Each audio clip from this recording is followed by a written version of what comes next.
I showed up to my cousin's wedding bracing for rubbery chicken, forced small talk, and an early exit before anyone hit the dance floor. What I didn't plan for was Jack. By the time the weekend wrapped up, I couldn't get him out of my head. The annoying part was that he was the groom's best friend and groomsman, and I was fairly sure he hadn't registered I was alive. It started because my cousin Marcus asked me to come celebrate his wedding. We weren't super close growing up, but we weren't strangers either, and when the invite showed up, my mom basically strong-armed me into RSVPing yes. Michael, it's family, she said. That guilt trip is how I ended up driving 2.5 hours to a small vineyard resort on a Friday afternoon, wearing an outfit that cost more than I'd ever wear it again. The ceremony itself wasn't until Saturday, but there was a rehearsal dinner Friday night for relatives and close friends. I checked into my room, dumped my suitcase on the bed, and instantly regretted the whole trip. Everyone outside already seemed to know each other. Clusters of people stood around patio heaters with the vineyard rows behind them, laughing like old friends. I stood there gripping the strap of my bag like I'd wandered into the wrong event entirely. Fantastic. Exactly the kind of night I'd been dreading. I tracked down Marcus near the entrance to the dinner tent. "Michael," he said, yanking me into a hug. "You actually made it." "Barely," I said. He laughed. "You're gonna have fun, I promise." "That's what people say right before it goes terribly." Marcus rolled his eyes. "Come on, let me introduce you around." That's when I first saw Jack. We walked toward a cluster of people near the outdoor bar, bridesmaids, groomsmen, a few friends leaning on a tall cocktail table. Marcus gestured at one guy in particular. "And this is my best man, Jack." I looked up and lost my train of thought completely. Jack wasn't movie poster handsome, not the kind of face built for a billboard. He was better than that, believable, real. Brown hair pushed back, a few days of stubble, broad shoulders, a smile that tilted slightly to one side and somehow got more attractive the longer you looked at it. He had on a plain charcoal button-up with the sleeves shoved up to his elbows. Nothing showy, but he was the one my eyes kept landing on anyway. "Good to meet you," Jack said, shaking my hand, warm grip, easy confidence. For one mortifying second, my brain just stalled out completely. Yeah, great. Smooth, Michael," Marcus muttered. Jack grinned. "I'll take that as a hello." Everyone laughed. My face went hot. Jack, to his credit, just looked entertained rather than weirded out. The conversation kept moving around me while I tried to act normal and mostly failed, because every couple minutes I noticed something else. How he actually listened when people talked. The way his laugh came easy without him trying to perform it. How he was somehow confident without being full of himself. Worse, he was just genuinely kind. Normally when I found someone attractive, I'd spot some flaw fast enough to talk myself out of it. Rude, self-centered, dismissive to waitstaff, something. Jack took that escape route away almost immediately. All evening I watched him help the venue staff rearrange chairs, haul centerpieces, check in on Marcus, make sure nobody was standing around alone. It was deeply inconvenient. I wanted one good reason to dislike him. Instead, I collected 10 new reasons to like him every hour. By the time the sun went down, I'd accepted two facts. 1, I had a crush on the best man. 2, absolutely nothing would come of it. Story of my life. Round 9, the group started drifting toward the fire pit set up near the vines. I was plotting my escape back to my room when Marcus caught my arm. "You are not bailing already?" I was considering it. "Nope." Before I could argue, he pointed across the patio at Jack. "Go talk to him." I nearly choked on my drink. "What? You two hit it off earlier." "We talked for 30 seconds. Still counts." Marcus laughed and walked off before I could stop him. Traitor. Now the idea was stuck in my head whether I wanted it there or not. I grabbed an open chair near one of the fire pits. A few minutes later, somebody sat down next to me, and of course it was Jack. My heart immediately forgot how to function like a normal organ. "Mind if I sit?" he asked. "Bit late to ask now." He laughed. "Fair." For a second we just watched the flames. The vineyard stretched out dark behind us, string lights glowing faintly from the dinner tent. It should have felt peaceful. Instead, I was concentrating very hard on not sounding like an idiot. "So," Jack said, "how do you know Marcus?" "Cousins." "Ah, and you two, college roommates." "That explains it." "Explains what?" "Why he trusts you with best man duties." Jack smiled. "Trust might be a strong word. I know too much embarrassing material on him." "Blackmail," I said. "Exactly." For the next hour, the conversation just kept going: work, travel, disasters, terrible dates, favorite shows, nothing forced about any of it. The longer we talked, the easier it got. At one point, Jack bumped my shoulder with his. "You know, when we first met, I thought you didn't like me." I stared at him. "What? You look terrified." "I was not terrified. You forgot how to speak." "That's not proof of anything." "Kind of is." I groaned. He laughed again. And something about that exchange felt different, small, maybe nothing, but it landed like the start of something. I told myself not to read into it, because reading into it was dangerous, especially with a guy I'd probably never see again once the weekend ended. Still, with the fire crackling and the conversation stretching long past when it should have wound down, I noticed something. For the first time since I'd arrived, I was actually glad I'd come. Because if I hadn't, I never would have met him. The next morning I woke up thinking about Jack, which was inconvenient because it was barely 7 a.m. and we'd known each other for less than half a day. I stared at the ceiling, annoyed at myself. "Get it together, Michael. He's attractive, he's funny, he's kind, none of that means anything. By tomorrow the wedding's over and everyone scatters home. End of story. Simple." That's what I told myself anyway. Then I went downstairs for breakfast and found Jack sitting alone with a coffee, and my plan for emotional discipline immediately collapsed. He looked up, smiled, waved me over. "Michael, you survived." "Barely. You kept the conversation going. Pretty sure that part was mutual." I sat down across from him. He wasn't wrong. We'd stayed by the fire until almost midnight, until everyone else had peeled off and it was just us. And I hadn't noticed the time until my phone buzzed with a low battery warning. Now in daylight, things felt different, less like strangers, more like people who already had a rhythm together. That realization made me nervous because familiarity this fast was dangerous, especially when I already liked him more than made sense. We ended up spending the whole morning together. Breakfast bled into setup for the ceremony, then helping with photo logistics, then fixing a string of small last-minute problems for Marcus. Every time I assumed we'd split up, something else pulled us back together. By noon we'd basically spent the entire day side by side. "You're surprisingly handy," Jack said as we hauled a box of centerpieces into the reception space. "Surprisingly rude." "Accurate," I rolled my eyes. He grinned. "See, useful and dramatic. Lucky for you this box is heavy." "Or what? I'd have thrown it at you." He laughed, and that laugh was rapidly becoming a real problem. The ceremony started at 4. By then everyone had changed into formal wear. I stood near the back with relatives while guests filled rows of white chairs facing the vineyard. The weather cooperated perfectly: clear sky, light breeze, the kind of afternoon people picture when they plan these things. Then the wedding party walked out, Jack included, and I immediately regretted looking because a tailored navy suit on him felt almost unfair. His hair was combed back, the jacket fit like it was made for him, and somehow he looked even better than the night before. "Wow," my aunt whispered next to me. I glanced over. "What? The best man, handsome." I almost laughed. Even my aunt clocked it. I wasn't imagining anything. Jack caught my eye for half a second as he reached the front, smiled briefly, then turned back to the ceremony, and that tiny moment stuck with me through the entire service. Pathetic, I know. The ceremony was genuinely beautiful. Marcus cried. His husband cried. Half the guests cried. Even Jack looked choked up at one point, which surprised me. There was something quietly attractive about a guy comfortable enough to show that he cared. No posturing, no irony, just sincerity. The crush was getting worse by the minute. After the ceremony came photos, then cocktail hour, then dinner, and by the time speeches started the reception was buzzing. Jack's best man speech nearly stole the whole night. He had the room laughing one minute and wiping their eyes the next. Even Marcus looked overwhelmed. When Jack finally sat back down, people swarmed him with congratulations. I waited for the crowd to clear. "That was really good," I told him. "You think so?" "I think you made 3 tables cry." "Excellent, that was the goal." I laughed. He smiled, then softened. "Thanks, Michael." Something about how he said it made my stomach flip. The night blurred after that: dancing, drinks, the formal stiffness of the day melting away. Around 10 I slipped outside for air, the music inside having gotten overwhelming. The vineyard was dark and quiet, the kind of quiet that feels good after a loud room. I leaned on a low stone wall at the edge of the patio, alone for the first time all day, or so I thought. "Thought I'd find you out here," a familiar voice said behind me. I turned. Of course it was Jack. "Too loud in there," he nodded. "Way too loud." We stood there a moment without talking, the noise of the reception drifting faintly through the open doors behind us, laughter, a bass line, somebody cheering. Out here it all felt calmer, more private. "Wedding's basically over," I said eventually. Jack looked out at the dark rows of vines. "Yeah." Neither of us sounded thrilled about that fact. It settled heavy between us. "Tomorrow everyone leaves, tomorrow this ends." I wasn't sure why that bothered me so much. We'd met yesterday, it felt like longer. Jack leaned against the wall. "You know what? I'm glad Marcus dragged me into this thing." I smiled. "You were literally the best man." "I know." Still almost backed out. "Why?" He shrugged. "Long story." Something shifted in his voice, not dramatically, just enough that I noticed there was something underneath the answer, something he wasn't saying. Before I could ask, a group of guests spilled out onto the patio behind us and the moment dissolved. Jack glanced back toward the noise, then at me. "We should probably head back in." "Probably." Neither of us moved for several seconds, then Jack laughed quietly. "We're both terrible at ending conversations, apparently." His smile lingered, and for the first time since meeting him I let myself feel something I'd been avoiding: hope, small and risky, but there, because the way he was looking at me felt different now. And I had a feeling the wedding wasn't going to be the most important thing that happened that weekend. I told myself not to get ahead of things. Reasonable plan. Jack made it impossible anyway. After our talk by the vines we drifted back to the reception, but for me something had shifted. The easy rapport we'd built over the last 2 days suddenly felt charged in a way it hadn't before. Nothing dramatic, just different. Glances lasted a beat longer. Jokes landed harder. Every accidental brush of his arm against mine was impossible to ignore.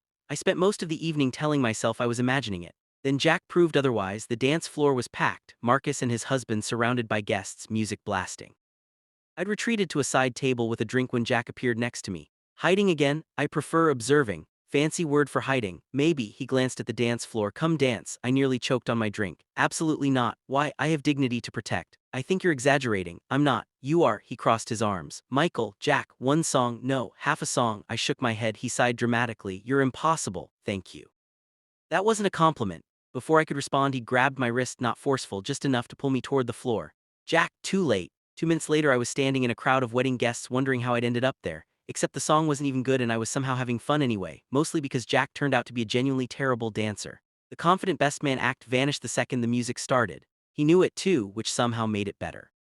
"You call this dancing?" I shouted over the music. "It's elite. It's embarrassing. You look happy about it." I couldn't argue I was. One song turned into three, three turned into five, and by the time we finally stumbled off the floor, we were both laughing too hard to talk. My face hurt from smiling. For the first time in years, I wasn't overthinking a single second of it, just enjoying being near someone. Around midnight, the reception started winding down, guests trickling out, staff clearing tables, the whole energy shifting from celebration to exhaustion. Outside, the air had gone cool, the vineyard pond catching the moonlight like glass. I found a bench near the water and sat alone until I heard footsteps behind me. I didn't need to look. Jack sat down next to me. For a while, neither of us said anything, and the silence felt easy rather than awkward. Eventually, Jack exhaled. "I don't want this weekend to end." The honesty caught me off guard. I looked over, he was watching the water, not me. "Just thinking out loud," he added. "Yeah," I admitted. "Me neither." The words just sat there, simple but heavy. He nodded slowly, then finally looked at me. "You know what's weird? I feel like I've known you a lot longer than 2 days." My pulse spiked because I'd been thinking the exact same thing. "Yeah," I said quietly, "I know what you mean." For a second, neither of us looked away, and the whole world seemed to shrink down to just the bench, the water, the two of us. Then Jack broke eye contact first, almost reluctant about it. "Can I ask you something?" "Sure." He hesitated, which felt unusual. Jack generally seemed sure of everything. This time felt more exposed. "What's your worst date ever?" I blinked. "That's the big question. I need to know." "Why? Research." "Research for what?" "Future reference." I just stared at him and he smiled, and for one dangerous second I wondered if he was actually flirting, not being friendly, not being polite, but flirting, and that possibility hit harder than it should have, because up until then I'd assumed any attraction here was entirely one-sided. Hope was one thing, evidence was something else. We stayed by the water talking until almost 2 in the morning, embarrassing stories, bad relationships, family drama, all of it, the conversation getting more honest the later it got. At one point Jack mentioned his last serious relationship, which had ended messily about a year earlier, the kind of breakup that takes months to actually get over. "I haven't really dated much since," he admitted. "Same," I said. He looked over. "Really? Really? You seem like someone with options." My stomach flipped. "Is that a compliment?" "Maybe. You're bad at giving them." "I know." We both smiled, the air between us warmer now, neither of us in a hurry to leave. Eventually reality forced the issue. Around 2:30 Jack stood up. "If we don't sleep, tomorrow's rough." "True." Neither of us moved right away, becoming a pattern. He shoved his hands in his pockets, then smiled. "I had fun tonight, Michael." The plainness of it hit harder than flirting would have. I had fun too. For a second it looked like he wanted to say something more, but he just nodded. "Night. Night." I watched him walk back toward the building and for the first time all weekend let myself wonder something dangerous. What if this wasn't one-sided? What if he felt it too? I barely slept that night, not from worry, but because for once I was genuinely excited about something, and that scared me because by this time tomorrow everyone would be leaving, Jack included, and I wasn't ready for that at all. The next morning felt heavier than it should have, not from exhaustion, though there was plenty of that, but because everyone was packing up. The wedding weekend was ending. Cars loading, rooms checking out, goodbyes starting, and every passing hour felt like a countdown I hated. I'd known Jack for under 3 days. 3 days is nothing. Except it didn't feel like nothing, it felt like the start of something, and beginnings aren't supposed to end this fast. I was hauling my bag through the lobby when I spotted him near the entrance talking to Marcus. Even across the room, my stomach tight, completely pathetic. When Jack noticed me, his whole face lit up, which alone wrecked my ability to think clearly. "Michael, hey," he glanced at my bag. "Heading out already? Looks like it." Something flickered across his face, disappointment brief but real. "I was hoping we'd grab breakfast." My heart did something stupid again. "I don't technically have to leave this second." His smile came back instantly. "Good." The relief in his voice was obvious, and suddenly breakfast became the most important meal of my entire life. An hour later we were sitting in a small diner 20 minutes from the venue, just the two of us, no guests, no family, no excuse to be near each other except that we wanted to be. That fact sat quietly in my head through the whole meal. We talked over coffee and eggs about work, travel plans, places we wanted to go, the conversation flowing as easily as it always did, but underneath it all sat one unasked question: what happens after this? Neither of us brought it up, maybe because we both knew how much the answer would matter. Eventually Jack stirred his coffee and looked out the window. "Can I tell you something?" "Sure." He hesitated, just briefly. "I almost didn't come to this wedding." "You mentioned that." "Yeah, but I never said why." Something in his face made me sit up straighter, the easy confidence I'd gotten used to wasn't there. This felt heavier. "My last breakup messed me up more than I let on," he said. I stayed quiet, let him keep going. For a while I stopped trusting my own judgment. His eyes dropped to the table. "Stopped putting myself out there at all." The vulnerability surprised me, not because it felt out of character, but because it was so plainly honest. "I get that," I said quietly. He looked up. Yeah, after my last relationship ended, I spent almost a year pretending I didn't care. Turned out I cared a lot. A small smile. Sounds familiar. For a moment, we just looked at each other, the diner noise fading into background static, and it felt like we were talking about something much bigger than old relationships, about trust, about fear, about the risk of getting hurt again. Then Jack said something that caught me completely off guard. I feel comfortable around you, my chest tight. What? He laughed nervously. That sounded weird. No, I said, it didn't. He leaned back. I just mean, he searched for the words, I don't usually connect with someone this fast. Neither do I. The words sat right on the edge of my mouth, and saying them felt dangerous because admitting it out loud would make it real. I smiled instead. I know what you mean. His eyes held mine a beat too long, long enough for my pulse to climb, long enough to wonder. Then a waitress interrupted to refill the coffee and the spell broke, though the feeling stuck around. Eventually breakfast had to end. We walked out to the parking lot under a clear sky, cars pulling away one by one as people headed back to real life. I hated it. Jack shoved his hands in his pockets. So, he laughed. We're really bad at goodbyes, apparently. Another pause, neither of us walking toward our cars, neither wanting to be the one to leave first. Then Jack surprised me again. Can I get your number? My heart actually stopped for a second. Yes, I said, fumbling my phone out immediately. He laughed. That enthusiastic, huh? You have no idea, I said before I could stop myself, and immediately felt my face heat up. Jack just looked at me, then smiled, not teasing this time, something softer, something that made my pulse jump. We swapped numbers, a small, ordinary act that somehow felt enormous, like crossing a line we hadn't acknowledged out loud. When we finished, Jack slid his phone back in his pocket. Good, now I have an excuse to bother you. You were already going to, probably. There it was again, that look I'd started noticing the night before, the one that made hope feel dangerous instead of foolish. A car horn somewhere brought us both back to reality. Jack glanced at his car, then back at me, his smile dimming slightly. Guess this is goodbye. The word landed harder than expected. Yeah, neither of us looked happy about it. Then he stepped closer, not inappropriately, just enough that I noticed every inch of the distance disappearing. I'm really glad I met you, Michael. The sincerity nearly undid me. Me too. For a second it felt like something bigger might happen, something neither of us was brave enough to start. Instead he nodded, slow and reluctant, and headed for his car. I watched him climb in, start the engine, wave through the window, and when he finally drove off I felt strangely hollow, like I'd left something important behind. I was still staring at the empty road when my phone buzzed. Jack, you know we literally just left like 5 seconds ago, right? I laughed. Another text. Already missed talking to you. And just like that, everything shifted. The drive home should have been boring. Instead I spent most of it texting Jack, which felt ridiculous and mostly amazing. The first hour was traffic complaints and dumb jokes, then stories we hadn't gotten to over the weekend. Before I noticed, 2 hours had passed, then 3, the conversation never once running dry, which should have been my first warning because texting someone new usually gets exhausting after a while, full of forced questions and awkward gaps. With Jack, none of that happened. It felt like we'd already skipped past the stiff getting to know you part. By the time I got home there were 3 messages waiting. Made it home. Don't text and drive. Seriously, eyes on the road. I sent a photo of my apartment door. Alive. His reply came fast. Good. Was about to explain to Marcus why his cousin died via group chat. I smiled at my phone like an idiot, and unfortunately that became a habit. The next few weeks moved faster than they should have. We texted every single day, not occasionally, not when bored, every day. Morning check-ins became routine. Late-night conversations became routine. Random photos became routine. Somehow he slotted into my life without either of us ever discussing it, and the scary part was how much I liked that. One Thursday night while I was cooking dinner my phone rang, an actual call, not a text. Jack, I picked up immediately. Hello, wow, what? You answered fast. I was holding my phone. Liar. I laughed and he laughed too, and something warm settled in my chest at the sound of it. It was becoming embarrassingly easy for him to shift my whole mood. What's up? Nothing, just wanted to hear your voice. My brain short-circuited completely. A brief silence followed, then he laughed nervously. That sounded weird. No, I said, it didn't. The silence that followed felt heavier, more meaningful. Eventually he cleared his throat. So, I might be in your city next weekend. My heart jumped. Work thing, another pause. Maybe we could get dinner. The smile that spread across my face actually hurt. I'd like that. His relief was audible. Good. Neither of us called it a date out loud. We both knew anyway. That week crawled by. Every day moved slower than the last, and by Friday I was checking my phone every 5 minutes. Pathetic again, I know. Jack arrived Saturday afternoon. We agreed to meet downtown at a casual place near the river. Simple, low pressure, no big deal. At least that's what I told myself, right up until I actually saw him walking toward me and the whole plan fell apart. He wore dark jeans and a black jacket, nothing special yet somehow unfairly attractive anyway, his face lighting up the second he spotted me. That smile was a genuine hazard. Michael! Before I could respond he pulled me into a hug, warm, easy, the kind that didn't feel rushed. My heart nearly gave out. When we finally stepped back, neither of us hurried to create space again. You look good, he said, the compliment landing so naturally it caught me off guard. So do you. Good answer. I rolled my eyes, smiling anyway. Dinner ran almost 3 hours. Then we walked the riverwalk, found coffee, found another spot to sit and keep talking, the sun fully gone by the time we noticed, city lights reflecting off the water, and somehow we were still going, the same way we had by the fire pit, the same way we had on the bench by the pond, always one more story, one more question.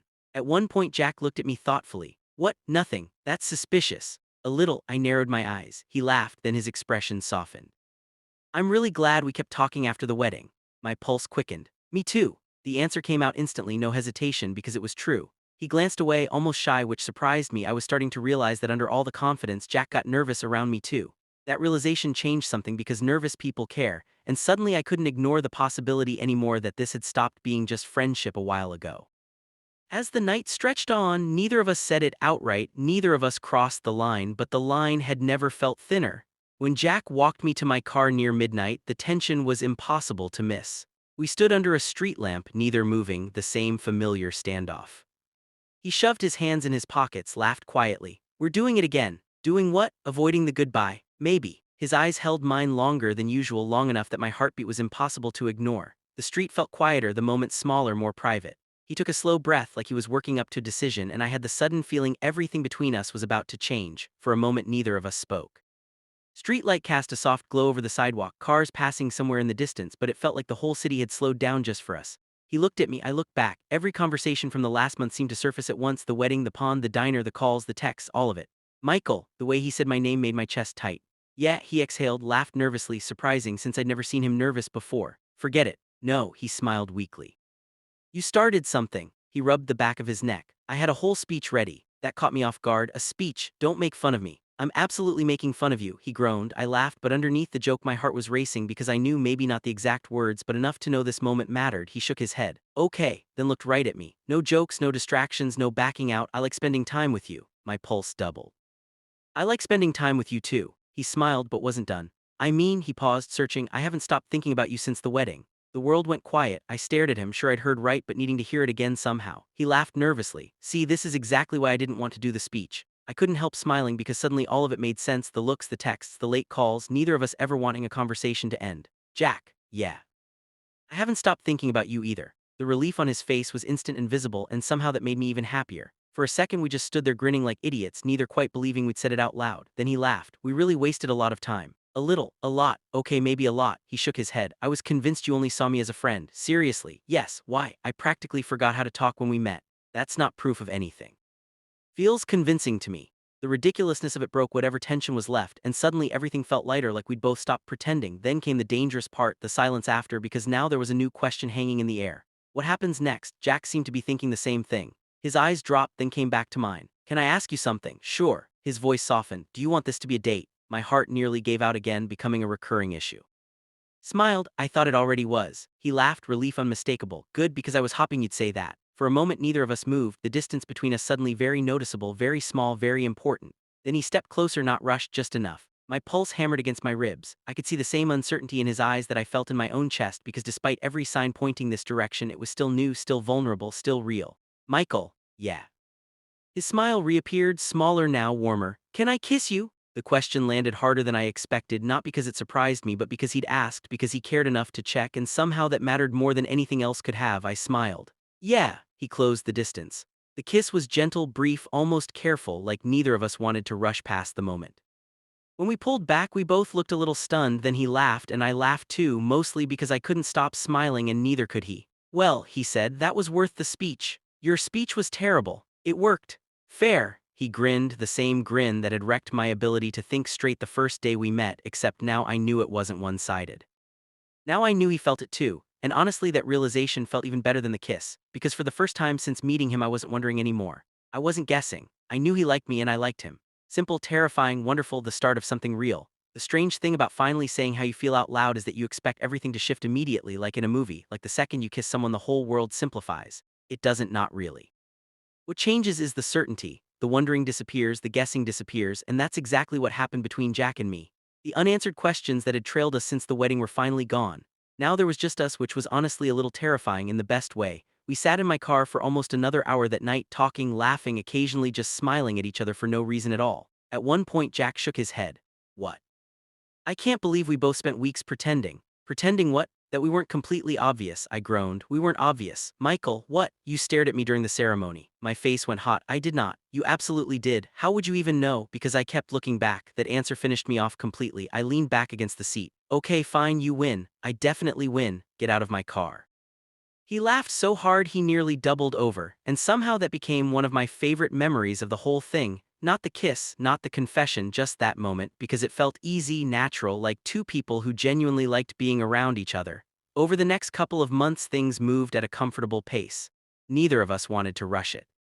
We just kept showing up for each other, Jack visiting whenever work brought him my way, me driving over on weekends, new restaurants, hiking trails, lazy afternoons doing nothing in particular. The distance, just under 2 hours, wasn't ideal, but it was manageable, especially since neither of us had any interest in seeing anyone else. One Saturday, I drove over to his place for the weekend.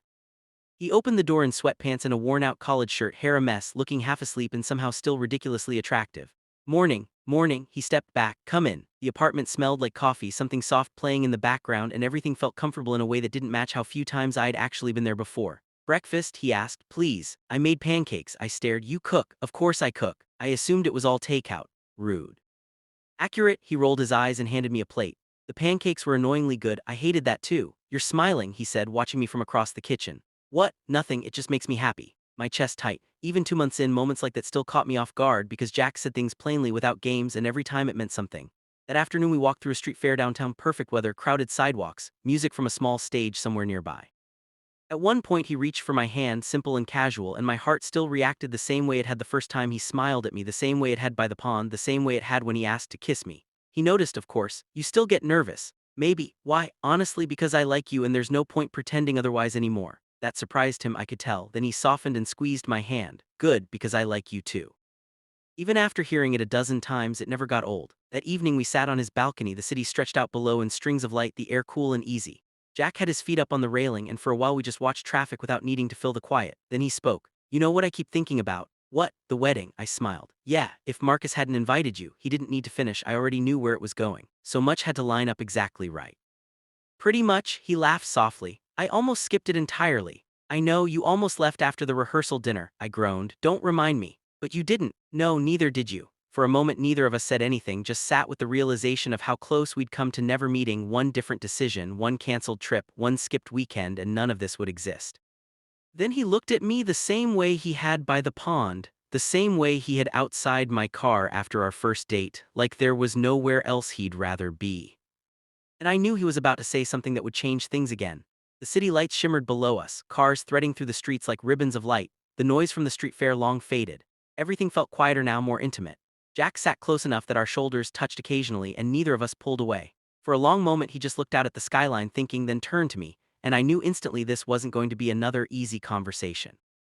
Something serious sat behind his eyes. What? I asked softly. He smiled, but it wasn't his usual grin, smaller, more sincere. You ever think about how strange this is? You'll have to be more specific. 3 months ago we didn't know each other existed. I looked out at the skyline. Yeah, now I can't picture my life without you in it. My heart nearly stopped, not because it was dramatic, but because it was completely honest, and that's exactly what made it land so hard. I looked back at him. Neither of us spoke for a second, then I smiled. Yeah, his expression softened. Yeah, I feel the same way. The relief on his face was immediate, and it struck me that even now, months in, we were still taking a small risk every time we admitted how much we cared. Maybe that's what made it mean something, the willingness to stay a little vulnerable, to keep saying it out loud. He reached for my hand, fingers slotting into mine like they'd always belonged there. Been thinking about something. That sounds ominous. Probably. Should I worry? Maybe a little. I laughed. He smiled, took a breath, and that same nervousness from outside my car after our first date crept back in, and suddenly my pulse picked up because I could tell something was coming, just not what. I got offered a promotion. That surprised me. Jack, that's huge. It is. His smile faded slightly. But there's a catch. There's always a catch. The role would let me work remote. Okay. He looked at me, smiled nervously. Meaning I could live anywhere. My heart rate spiked instantly because I already knew where this was going, and apparently it showed because he started laughing. You're already there, aren't you? A little. He rubbed the back of his neck. Michael. Now my heart was actively trying to leave my chest. What? He took a slow breath. What would you think about us living in the same city? The world seemed to pause for a second, not because the idea was unreasonable, but because I'd been quietly thinking the exact same thing for weeks, just hadn't been brave enough to bring it up first. Jack watched my face carefully, bracing like he expected disappointment, like he genuinely wasn't sure what I'd say. Which was ridiculous because there was only one real answer. I smiled slowly, then wider, then started laughing outright. He looked confused. What? You actually thought I'd say no? His whole body relaxed at once and then he was laughing too. Maybe, Jack, what? I spent an entire wedding weekend falling for you. His smile grew. I remember. I drove 2 hours every chance I got just to see you. I remember that too. I squeezed his hand. Of course I want you closer. The look on his face in that moment was something I'll never forget, pure, unfiltered happiness. And seeing it gave me the exact same feeling right back. 6 months later Jack moved, not into my apartment, not right away. Neither of us wanted to rush, but he relocated to my city, close enough that we could see each other whenever, close enough that dinners didn't need to be scheduled weeks out, close enough for ordinary life to just happen. And honestly, that ended up being the best part, not the big gestures, the small ones, cooking breakfast together, falling asleep on the couch mid-movie, running errands side by side, falling asleep next to someone who felt like home. Those ordinary things mattered more than any grand romantic moment ever could. A year after Marcus's wedding, everyone gathered again for his first anniversary party, same vineyard, same fire pits, same view of the water. As soon as we arrived, Marcus started laughing. What? I asked. He pointed between us. I knew it, Jack groaned. Knew what? You too. I looked at Jack. Jack looked at me, then back at Marcus. What about us? I introduced you. You're welcome. I rolled my eyes. You act like you planned this. I absolutely planned this. You did not. He looked offended. I deserve some credit here. Jack laughed. I'll buy you a drink. Good, that's all I wanted. Typical. Later that night Jack and I ended up back by the water, almost exactly where we'd sat that first weekend, same view, same quiet. Only now everything felt different because this time I wasn't wondering how he felt. I wasn't hopping, I wasn't guessing, I knew. He slipped an arm around my shoulders, thinking about something, just remembering the wedding. Yeah, he laughed softly. Best wedding ever. I looked at him. Pretty sure Marcus would be offended hearing that. Maybe. I stand by it anyway. Couldn't argue because he was right. I went to a wedding expecting absolutely nothing. A free meal, a dull weekend, a family obligation I couldn't really skip. Instead I met Jack, the best man, then my best friend, then my boyfriend, then the person I wanted next to me for every ordinary day after. Funny how it works out sometimes. You spend years looking for the right person, and then one weekend you just happen to sit down next to him at a vineyard.